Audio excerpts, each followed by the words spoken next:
I'm Eddie Muller, and we're celebrating Mother's Day weekend, the way we always do in Noir Alley, with a visit to the Women's State Prison. Now, don't worry.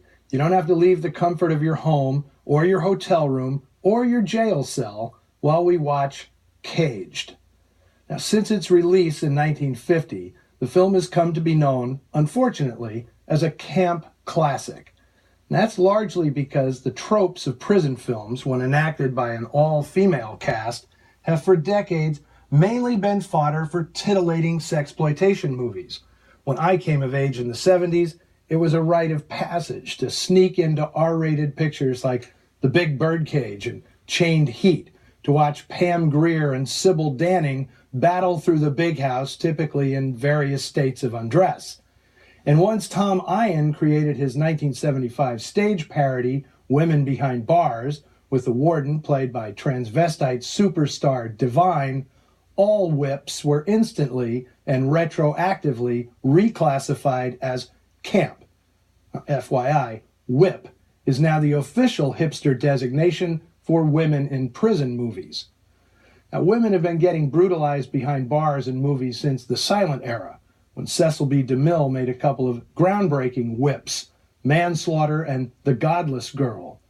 Barbara Stanwyck did her time in the pre-code melodrama Ladies They Talk About, written by actress Dorothy McKay, when she was in the big house, convicted of being an accessory in the death of her husband. Early whips always had two things in common.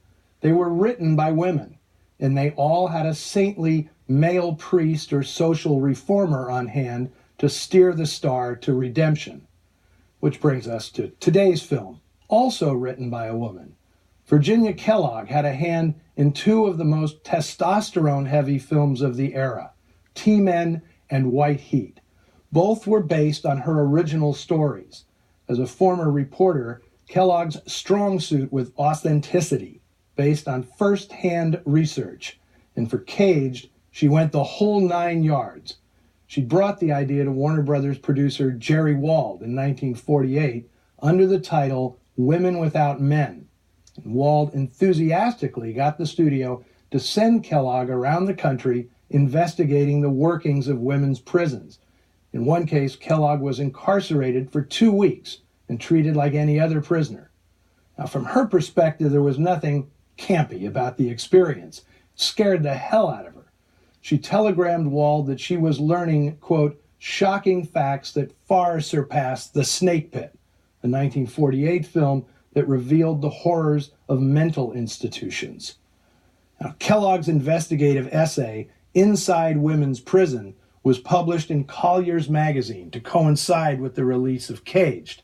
Her descriptions of institutional corruption and the ritual humiliation of prisoners hit especially hard because the inmates were women. Kellogg expressed contempt for the prison matrons, whom she revealed to often be on the payroll of crime syndicates or related to politicians and just hanging on long enough to get a pension. Kellogg was so unnerved by the experience and fearful of repercussions, she began toting a gun in her handbag everywhere she went. Now, writer Bernard Schoenfeld, who'd already scripted 2 noir gems, Phantom Lady and The Dark Corner, was hired by Jerry Wald to turn Kellogg's research into a polished screenplay.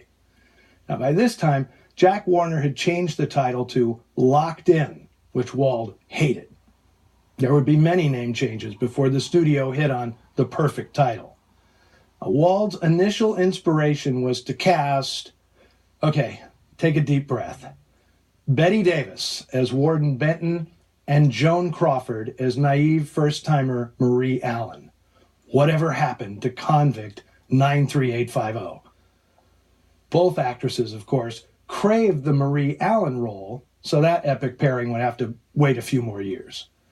Patricia Neal turned down the role of the warden, telling Wald that she had no interest supporting, quote, whoever played the Plum role.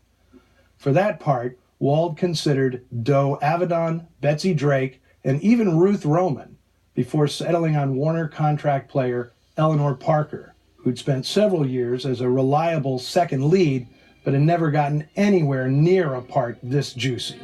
I've lived a lifetime and a year in this cage. If I have to fall back in, I'll be like the others. And I'm not like them. Oh, please give me a chance to prove it. I've paid my debt. Let me out, please. You'll never regret it. I promise I'll... Venerable character actress Agnes Moorehead signed on as the warden, enjoying for her a rare sympathetic part. Now, in truth, the warden isn't the second lead. That would be the role of prison matron Evelyn Harper, the villain of the piece, for which there was ever only one choice: 6'2", 230-pound Hope Emerson, who'd made a huge impression 2 years earlier in Cry of the City, intimidating tough guy Richard Conte. That's the way it used to be run, and that's the way it ought to be run.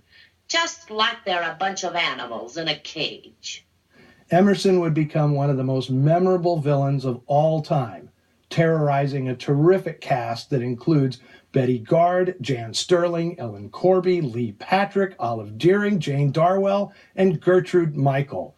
The cell block is chock full of great actresses, none of whom wear a speck of makeup in this decidedly unglamorous film.